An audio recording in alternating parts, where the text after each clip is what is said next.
कि देवताओं के हित के लिए भगवान श्री हरि नारायण ने माता अदिति के व्रत से प्रसन्न होकर के कश्यप मुनि के यहां वामन भगवान का अवतार हुआ। बोली वामन भगवान की जय।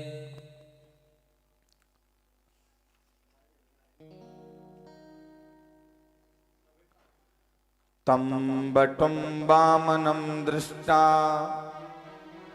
मोदमाना महर्षयः कर्माणि कारयामासु पुरस्कृत्य प्रजापति। भगवान मात्र 52 अंगुल के बटुक वामन बन गए और जब उनके वामन रूप को लोगों ने देखा तो उस रूप का दर्शन करके मुग्ध हो गए, मोहित हो गए। देवताओं में आनंद का पारावार नहीं रहा, सब आनंद में हो गए। ब्राह्मण भी अति प्रसन्न हो गए। ऋषि कुल में प्रभु का प्राकट्य हुआ। सभी ने मिलकर के वामन भगवान का बहुत सुंदर यज्ञोपवीत संस्कार संपन्न किया, क्योंकि ब्राह्मणों का जो सर्वश्रेष्ठ संस्कार है वह है यज्ञोपवीत।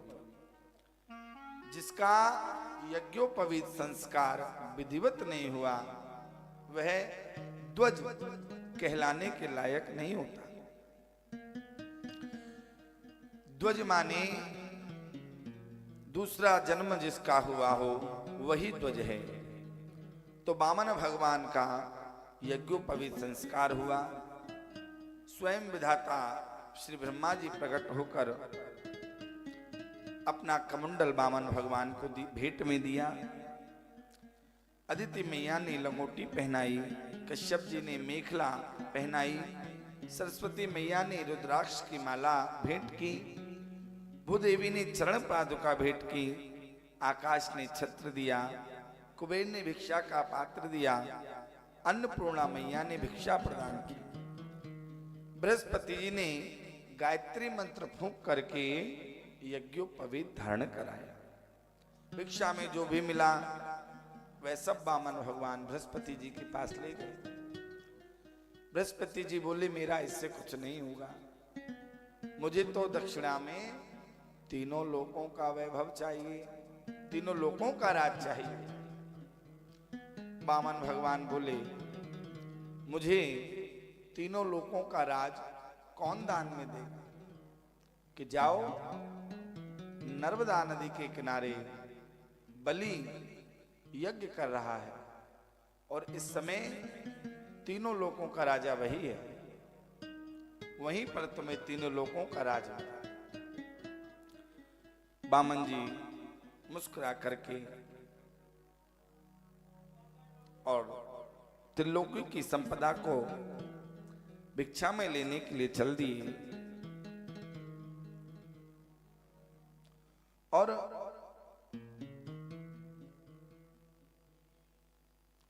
जब वामन भगवान नर्मदा किनारे छोटे से वामन अंगुल के छोटी छोटी खड़ामों चरणों में धारण किए हुए चटपट चटपट चले जा रहे हैं, जब दूर से देखा बलि ने कि आज हमारे द्वार पर मानिए करोड़ों सूर्य के समान प्रकाश चला आ रहा है,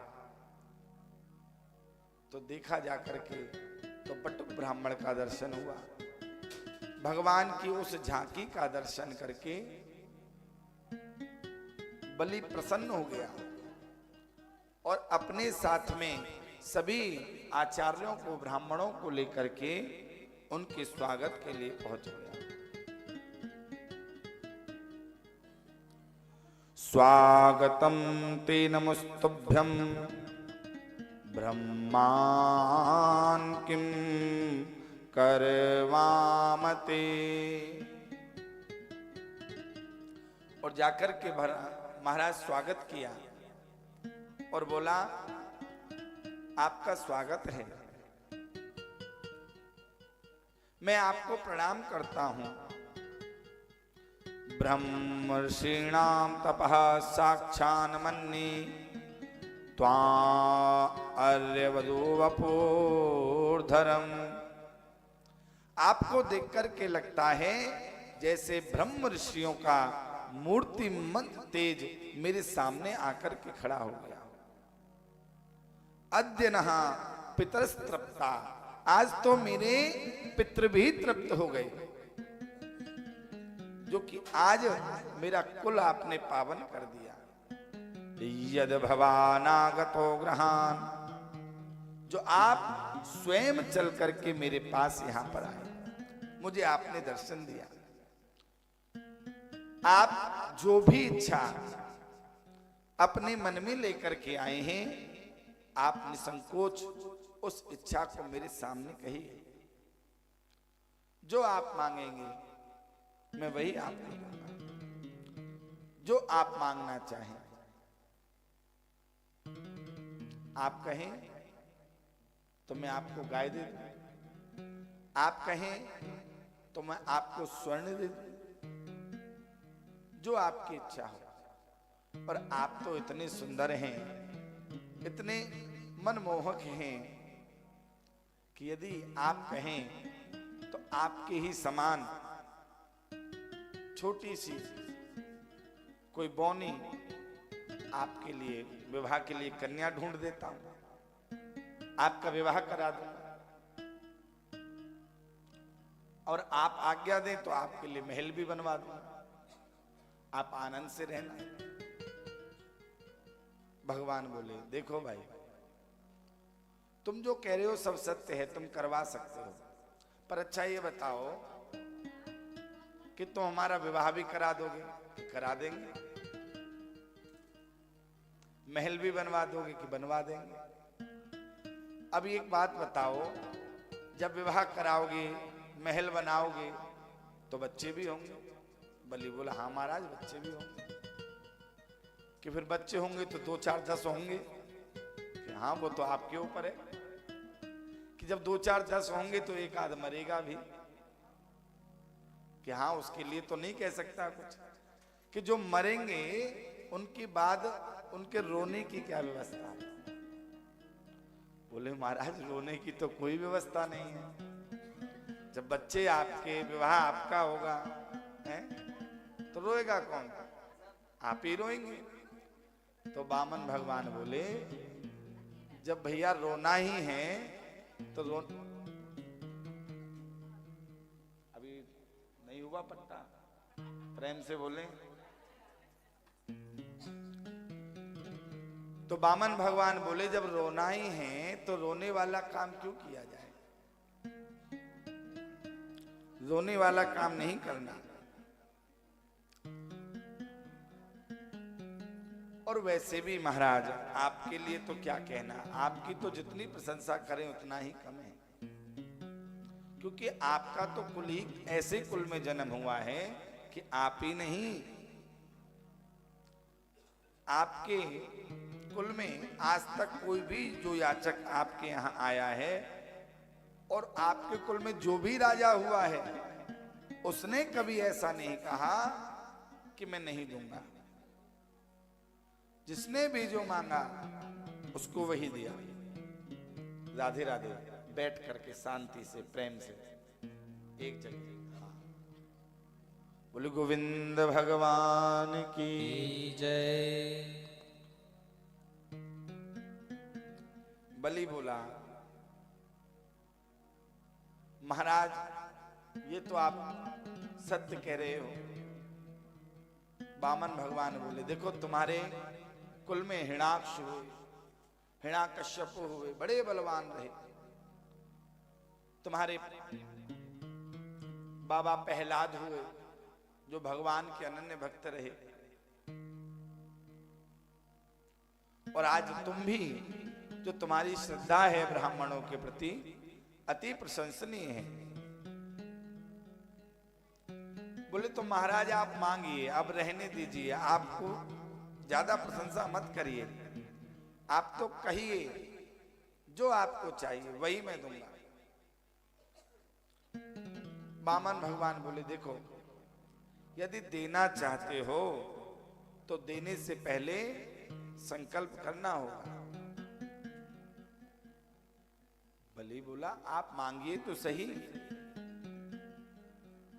आप ऐसे राजा के सामने आकर के खड़े हैं कि संकल्प की आवश्यकता नहीं है, जो आप कह देंगे वही आपको दूंगा। भगवान बोले राजन, मैं ज्यादा कुछ नहीं चाहता, अपने राम को ज्यादा नहीं चाहिए, केवल 3 पग भूमि दे दो, वो भी हमारे चरण से नाप करके। अब जैसे ही ये कहा,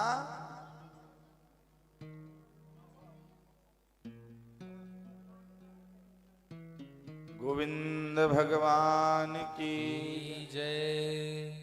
जैसे ही ये कहा तो खिलखिला करके बलि हंसने लगा और बोला जैसा तुम्हारा कद है वैसा ही तुम्हारी बुद्धि भी है। देखने से तो लग रहा था कि कद में छोटे हैं, पर बात तो बड़े बड़े ज्ञानियों की सी कर रहे थे। पर जब मांगने का नंबर आया तो जैसे हो वैसे ही बने रहे। अरे तुम मेरे पास आए हो जो त्रिलोकी का राजा है, और उससे तुमने मांगा तो 3 पग भूमि। अरे मेरे पास आज तक जिसने जो मांगा है उसके बाद फिर उसे कहीं कुछ मांगने की आवश्यकता नहीं पड़ती। अरे आप मेरे पास आए, आपने कुछ मांगा,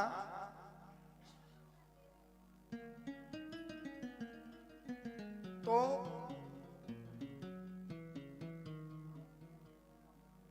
बोले गोविंद भगवान की जय। कोई देश मांगते, कोई प्रांत मांगते, कोई राज्य मांगते, मांगा तो 3 पग भूमि, और वो भी अपने पैरों से। अरे आप आज्ञा करिए, मेरे यहां एक से एक विशाल देते हैं, एक से एक बड़े विशाल राक्षस हैं, तुम कहो तो उनके पैरों से नपवा करके आपको 3 पग भूमि दे देता हूं। वामन भगवान बोले नहीं, अपने राम को ज्यादा नहीं चाहिए, ज्यादा का क्या करना। अपने राम को तो उतनी ही जमीन चाहिए, उतनी ही भूमि चाहिए जितनी में कि बैठ करके हम भजन कर लें, माला जप कर लें।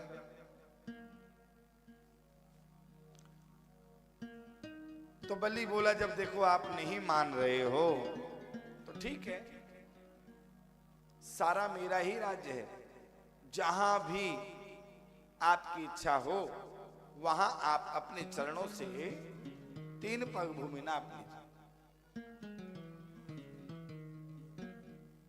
बोले ऐसे नहीं लेंगे। कि फिर कैसे लेंगे? कि संकल्प करवा कर लेंगे।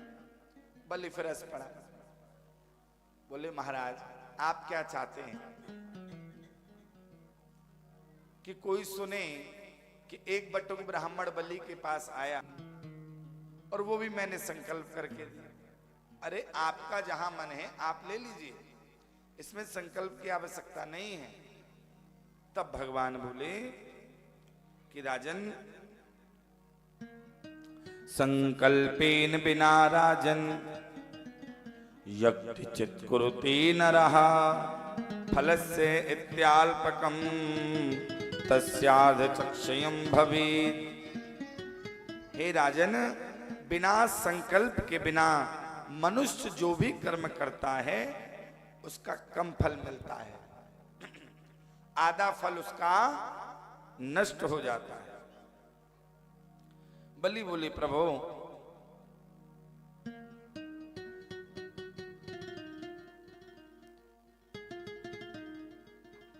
आप नहीं मान रहे तो ठीक है, संकल्प कर देता हूं। जैसे ही बलि संकल्प के लिए तैयार हुए, बुद्धि घूम गई कि है तो ये बालक, और 3 पग भूमि अपने पैर से मांग रहा है, और उसके लिए भी संकल्प की कह रहा है। कोई तो झोल है। नेत्र बंद करके ध्यान लगाया, और ध्यान लगाया तो जान लिया कि ये कौन है। सर्वस्वं विष्णवे दत्त्वा मूढ़वर्तिष्यसे कथम।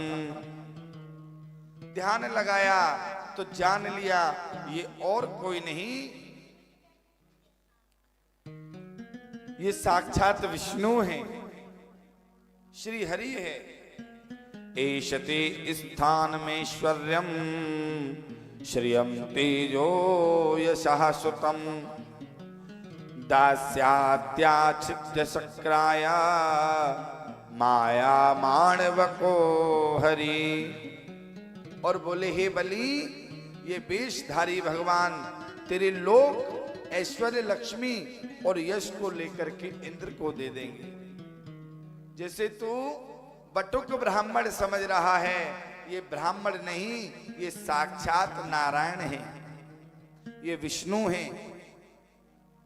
और 3 पैर में ये तेरा सब कुछ नाप लेंगे और तुझको दरिद्री बना देंगे। तो दरिद्री कौन है? को वा दरिद्रो जय विशाल तृष्णा श्रीमास को यश समस्त तोषा जीवन मृता कस्तु निरुद्ध मोया को वा अमृत स्याद सुखदा निराशा। दरिद्री कौन है? कि दरिद्री वही है जिसकी विशाल तृष्णाएं हैं। और धनी कौन है? धनी वही है जो संतोषी है, क्योंकि जब आवे संतोष धन तो सब धन धूर समान। जिसके जीवन में संतोष रूपी धन आ जाता है, फिर उसे किसी बात की चिंता नहीं रहती, क्योंकि असंतुष्टा दुजानुष्टा संतुष्टा चमही पता। असंतोषी का पतन हो जाता है।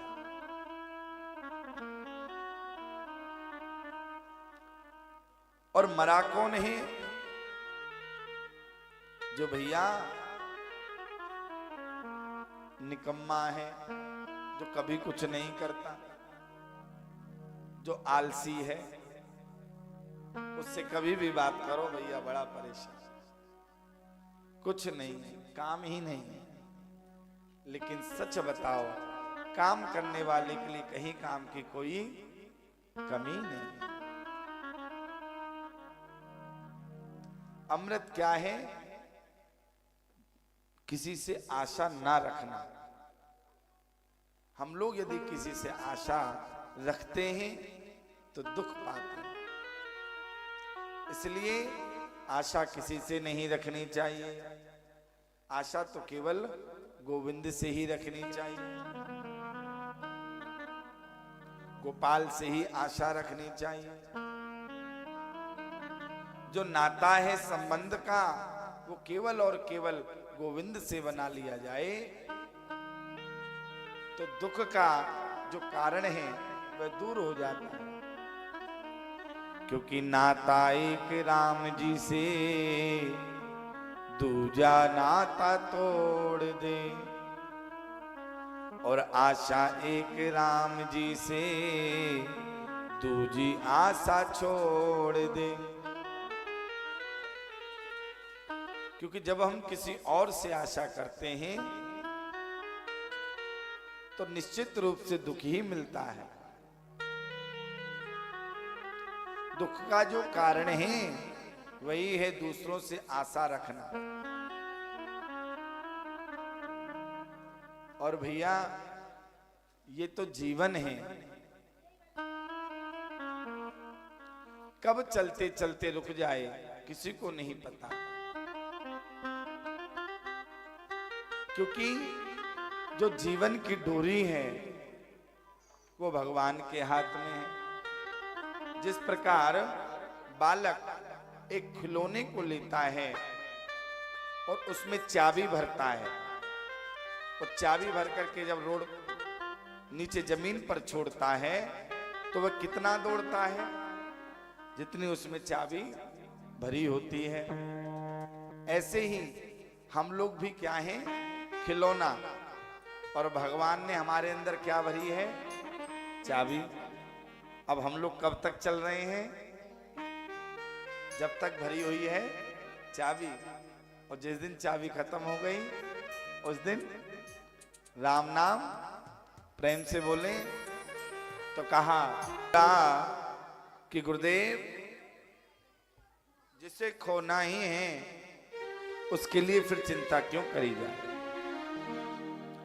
बोले मूर्ख, ये तेरा सब कुछ ले लेंगे और तेरा सब लेकर के देवताओं को दे देंगे, फिर तू अपना निर्वाह कैसे करेगा।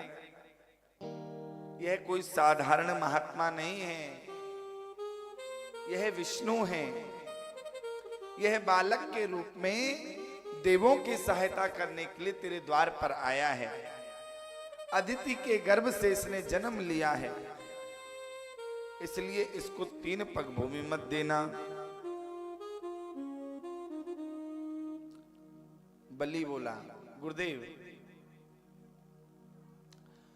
अच्छे काम को करने से तो, जो कोई अच्छा काम करता है उसका नाम तो स्वर्ग तक रहता है,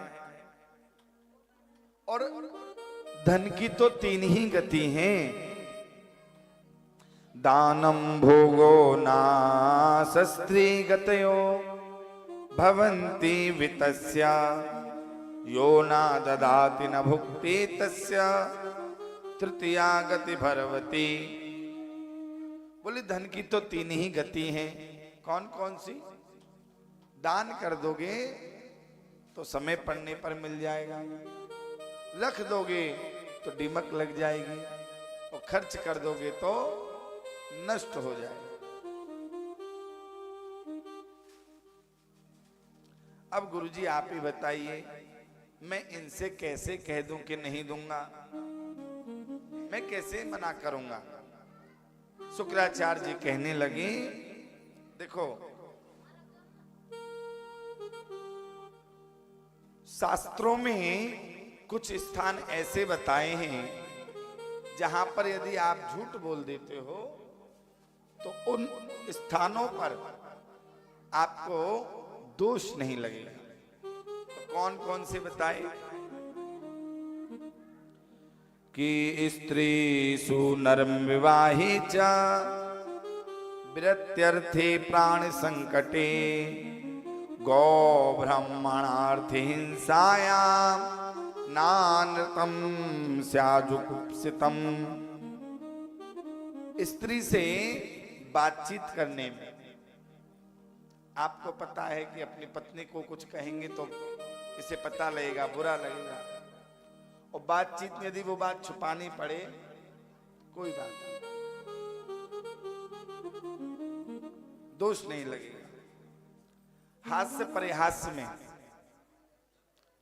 हास्य परिहास्य में यदि आप झूठ बोल भी देते हैं तो दोष नहीं लगेगा। वृत्ति के लिए यदि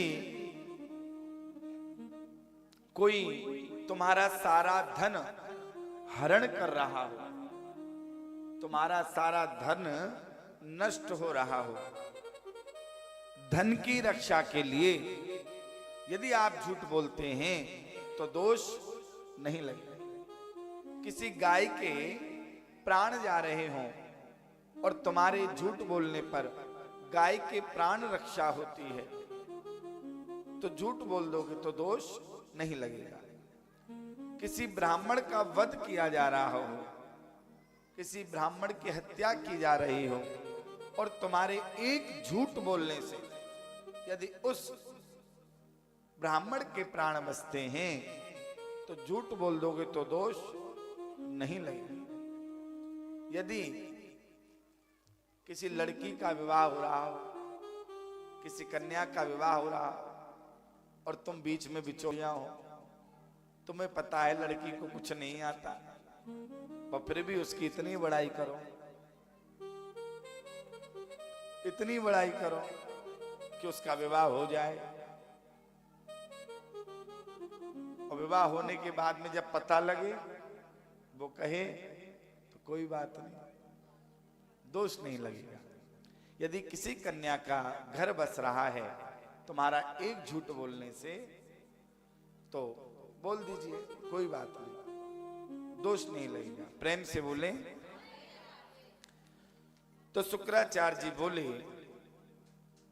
कि इसलिए तुम यदि अब इस समय इनसे कह देते हो कि मैं दान नहीं दूंगा, तो तुम्हें कोई दोष नहीं लगेगा। बलि बोला, गुरुजी, धनानि भूमौ पस्वस्व गोष्ठे नारी गृह द्वार जना शमशाने देहे स्थितायाम परलोक मार्गे धर्मानुगो गच्छति जीव एषः। बोला, गुरुजी, यहां पर कितनी तो भूमि अर्जित कर लें, धनानि भूमौ, कितना धन इकट्ठा कर लें, धनानि भूमौ पस्वस्व गोष्ठे, कितने हाथी घोड़े द्वार के आगे बांध लीजिए,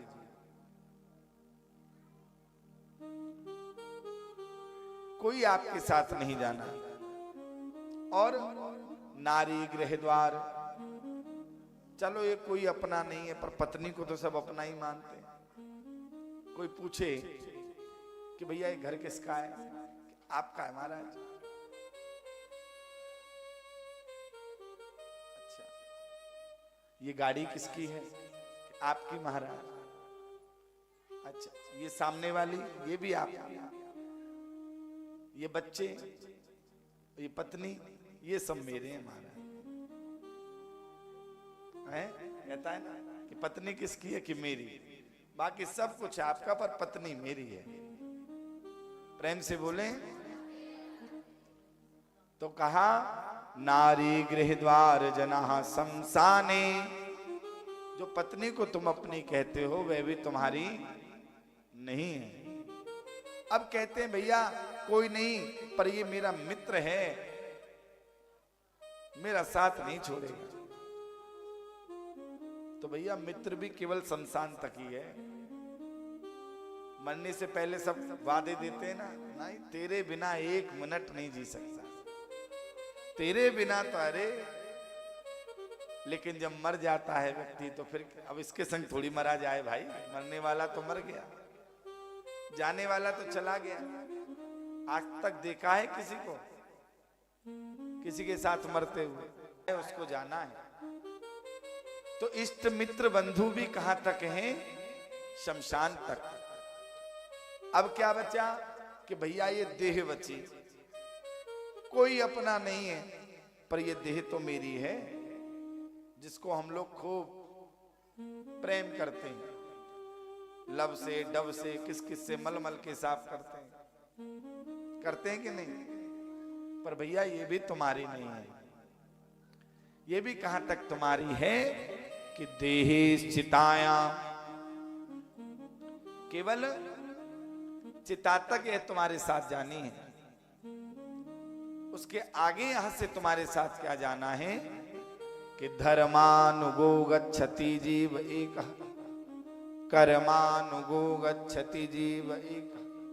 तुम्हारा धर्म और तुम्हारा कर्म, केवल वही यहां से तुम्हारे साथ में जाना है, और कुछ यहां से तुम्हारे साथ में नहीं जाना।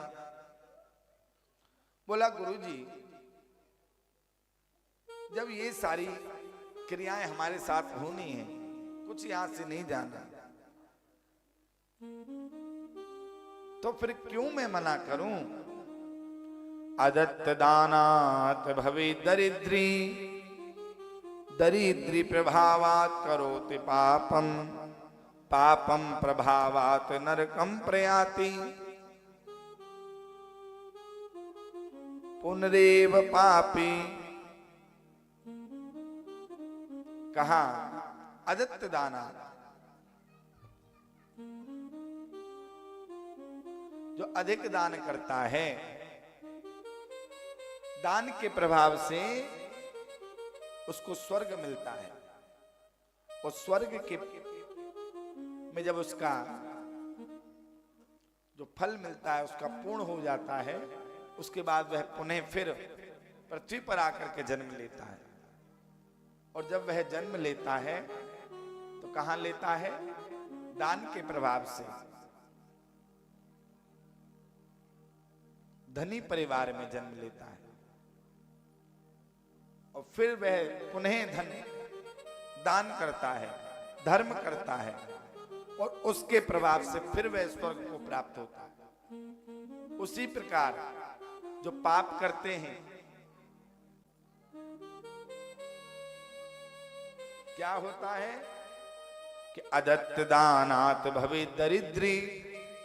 जिसके पास धन तो होता है पर कभी दान नहीं करता, और जब वह दान नहीं करता तो क्या हो जाता है? अदत्त दानात भवे दरिद्री। जब उसका पुनः जन्म होता है दोबारे, तो वह दरिद्री घर में जन्म लेता है, जहां उसे कुछ नहीं मिलता। तो अदत्त दानात भवे दरिद्री, और दरिद्री प्रभावात करोति पापम। जब वह दरिद्री होता है तो दरिद्रता के प्रभाव से वह पाप करता है, और पापम प्रभावात नरकम प्रयाति। उस पाप के, और जब नरक में उसको समय पूरा हो लेता है, दंड उसको मिल लेता है, फिर पुनः पृथ्वी पर आकर के दरिद्री घर में जन्म लेता है। पुनः उसका यही चलता रहता है। कहने का भाव, एक ही समय में इतने बजकर इतनी मिनट पर न जाने अनेकों बालकों का जन्म होता है कि नहीं? पर एक बालक का तो ऐसा जन्म होता है कि वह जन्म लेते ही उसको सोने की चम्मच से दूध पिलाया जाता है। और एक बालक ऐसा होता है कि जन्म लेते ही उसके ऊपर छत भी नहीं होती,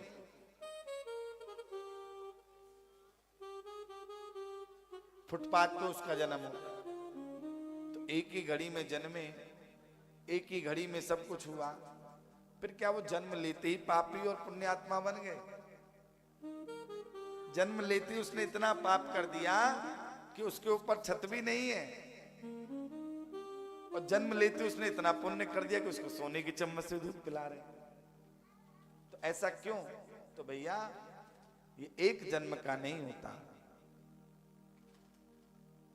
अनेकों जन्मों तक कर्म जैसा तुम करोगे वैसा तुम्हें भोगना पड़ेगा। प्रेम से बोले।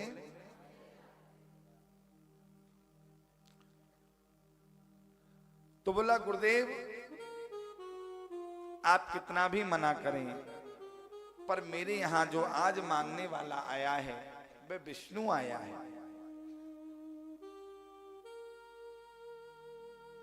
जो कि सब उनका ही है। और देखो यदि ये विष्णु हुआ तो कोई बात ही नहीं है,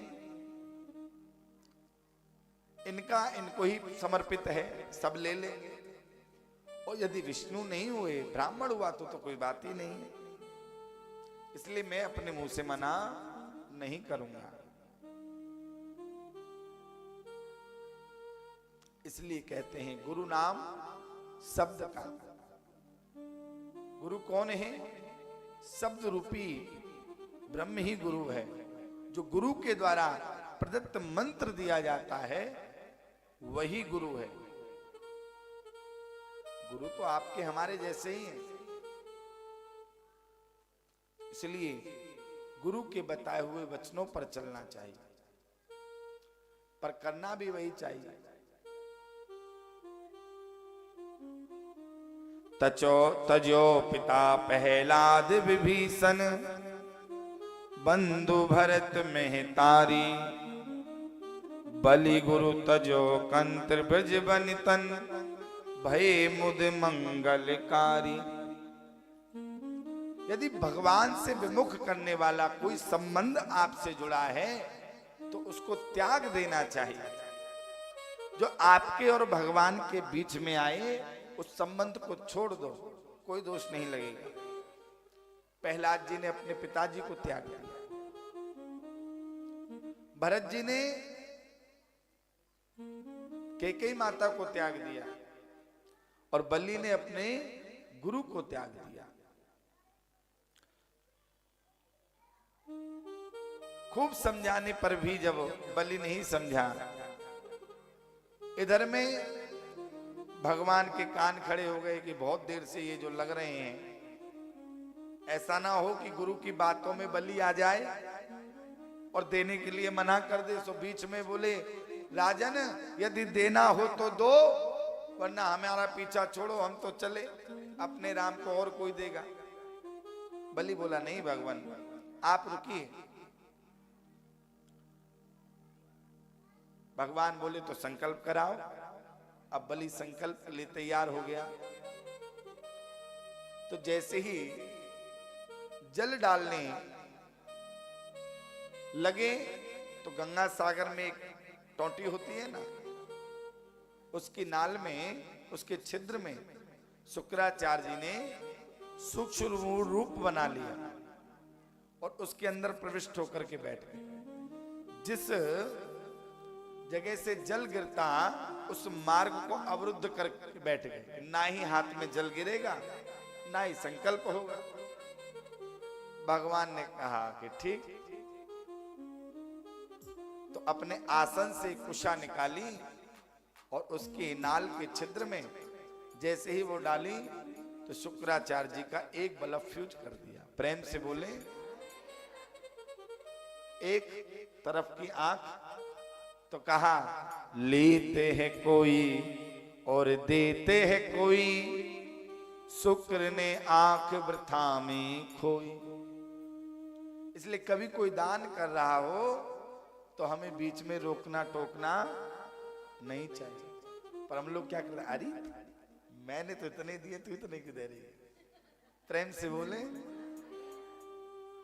पूछते हैं।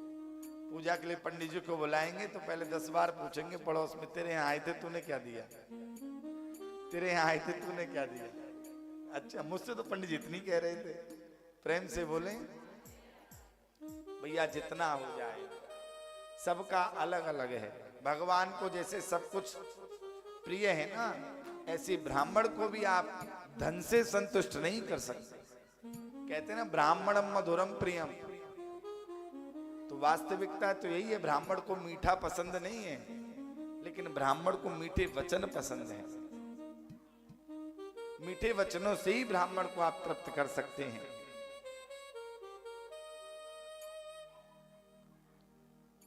अब तो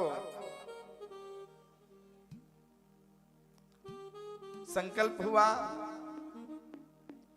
और संकल्प लेने के बाद में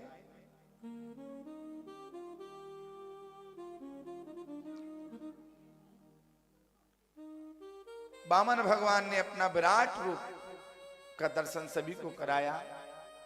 बोले वामन भगवान की जय। विराट रूप भगवान ने अपना बना लिया और अब बोले कि लो बलि, अब जो तुमने मुझे वचन दिया है, जो संकल्प किया है, मैं उसको पूरा करता हूं। मैं तुम्हारी संपत्ति को नापता हूं और पृथ्वी नापी एक में और दूजे में आकाश। एक पैर में भगवान ने अतल वितल सुतल तलातल रसातल पाताल सारे लोगों को नाप लिया और आकाश में जो ऊपर के 7 लोग हैं, भू भुवः जनः महा तपः सत्य लोग, ऊपर के 7 लोगों को नाप और ब्रह्मांड को में छिद्र का किया तो उसमें से धारा निकली। वे धारा भगवान के चरणों को धुलती हुई जब नीचे गिरी तो ब्रह्मा जी ने उस जल को अपने कमंडल में रख लिया। वही जल आकर के गंगा के नाम से पृथ्वी पर पापियों का कल्याण किया। बोली गंगा मैया की जय।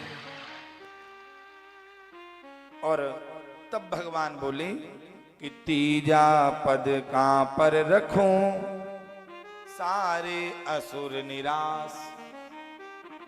बोले राजन, मैंने 2 ही पग में तुम्हारी पूरी संपत्ति को नाप लिया। अब बताओ मैं अपना तीसरा पग कहां पर धरूं, क्योंकि तुमने 3 पग भूमि का मुझे संकल्प किया है, और यदि तुम 3 पग भूमि मुझे पूरी नहीं देते हो तो तुम दंड के पात्र हो, तुम्हें दंड मिलेगा। भगवान ने तभी अपने गरुड़ को बुलाया। गरुड़ जी पास लेकर के आए और आकर के बलि बांधत प्रभु बाड़े हो, सो तनु बरन न जाए। बलि को बांध लिया। उभे धरी महदीनी, 7 प्रदक्षिण निधाय। उस समय पर कहते हैं कि जामवंत जी ने इतने विशाल स्वरूप का, भगवान के विराट रूप का की प्रदक्षिणा जामवंत जी ने की, और इतनी देर में भगवान नाप करके लौटे। इतनी देर में जामवंत जी ने 7 परिक्रमा लगा ली।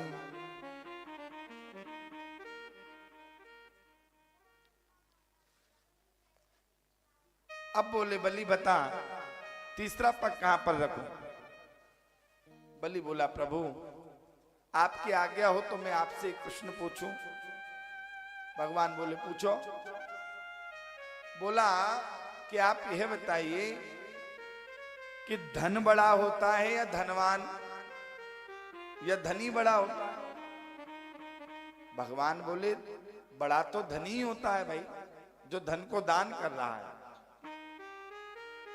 धन थोड़ी धनी को दान कर रहा है। धनी जो जिसके पास धन है, जो धनवान है, वही बड़ा है जो धन को दान कर रहा है।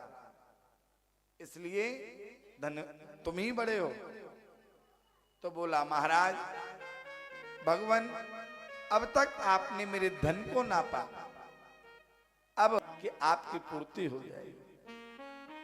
भगवान प्रसन्न हो गए और अपना तीसरा चरण बलि के शीश पर रखा। बोले वामन भगवान की जय। भगवान प्रसन्न होकर के बोले बलि मैं तुम्हारी दान वृत्ति से बड़ा प्रसन्न हूं। अब मैं तुमसे लेने आया था, ले लिया, पर तुमने मुझे प्रसन्न कर दिया। अब तुम मुझसे कुछ मांगो, वरदान मांगो। वरम ब्रूहि, बोलो तुम्हें क्या चाहिए। बलि बोला प्रभु आपका काम है दान मांगना और मेरा काम है दान देना। मैं अपने दान देने के धर्म को नहीं छोड़ूंगा। तन दे धन को राखिए, यदि तन दे करके धन बच रहा हो तो बचा लीजिए। तन दे धन को राखिए और धन दे रखिए लाज। यदि आपकी लाज जा रही है और धन दे करके लाज बच रही है तो बचा लो। तन दे धन को राखिए और धन दे रखिए लाज, और तन मन धन सब दीजिए एक धर्म के काज। यदि कहीं धर्म हो रहा है और उसमें आपको अवसर मिल रहा है तो तन की भी सेवा करो, धन भी धन की भी सेवा करो, और मन भी मन की भी सेवा करो। अब इसमें सर्वप्रथम सेवा कौन सी है? तो सर्वप्रथम सेवा है मन की, क्योंकि जब तुम मन की सेवा से लगोगे तो वहां तन और धन की सेवा तो अपने आप हो जाएगी। प्रेम से बोले जोर से बोले गोविंद भगवान की। जय। भगवान बोले तुम्हारी सहनशीलता से मैं बहुत ही प्रसन्न हूं, और जिस पर मैं प्रसन्न हो जाता हूं, संतापेशवेषु कौन्तेय यदि मानम प्रति परित्यजेत ददामि स्वपदम तस्मै देवानामपि दुर्लभम। जिससे मैं प्रसन्न हो जाता हूं, फिर उसके हर दुख को हर लेता हूं। संतापों को सहते हुए जो मान को छोड़ देता है, उसको मैं देवों को भी दुर्लभ अपना पद दे देता हूं, जो देवताओं को भी दुर्लभ है। बोले प्रभु आप मुझे यदि वरदान ही देना चाहते हो तो आपका हर समय मुझे दर्शन होता है, ऐसा वरदान आप मुझे दीजिए। भगवान बोले दर्शन मांग रहे हो कि पहरेदार बना रहे हो? भाई हर समय दर्शन के लिए तो मुझे तुम्हारे साथ ही रहना हो। भगवान बोले कोई बात नहीं, मैं तुम्हें वरदान देता हूं कि अगले मनवंतर में तुम ही इंद्र बनोगे, और जब तक तुम सुतल लोक का राज्य, जो कि स्वर्ग से भी ऐश्वर्य भरपूर है, सुतल लोक का राज्य मैं तुम्हें देता हूं, और वहीं पर मैं तुम्हारा द्वारपाल बन करके मुख्य द्वार पर खड़ा रहूंगा। जब भी तुम अपने राज्य से, महल से बाहर निकलोगे तो मेरा दर्शन करोगे। बोले गोविंद भगवान की जय। बलि की पुत्री थी रत्नमाला। जब वामन भगवान बलि के यहां आए तो बड़े सुंदर दिव्य थे, देख करके प्रसन्न हो गई, मोहित हो गई, और मन में भाव आया कि ऐसा सुंदर बालक मेरे हो, और उस बालक को मैं अपना स्तनपान कराऊं। प्रेम से बोलें। लेकिन जब वामन भगवान ने सब कुछ हर लिया, हरण कर लिया, तो भाव बदल गया। फिर बोला यदि मेरा ऐसा बालक हो तो उसे मैं अपने स्तनों से जहर लगा करके विष पिलाऊं।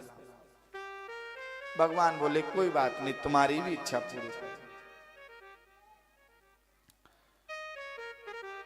वही फिर रत्नमाला ही कृष्णा अवतार में पूतना बन करके आई, और उसने अपने स्तनों से विष लगा करके गोविंद को स्तनपान कराया।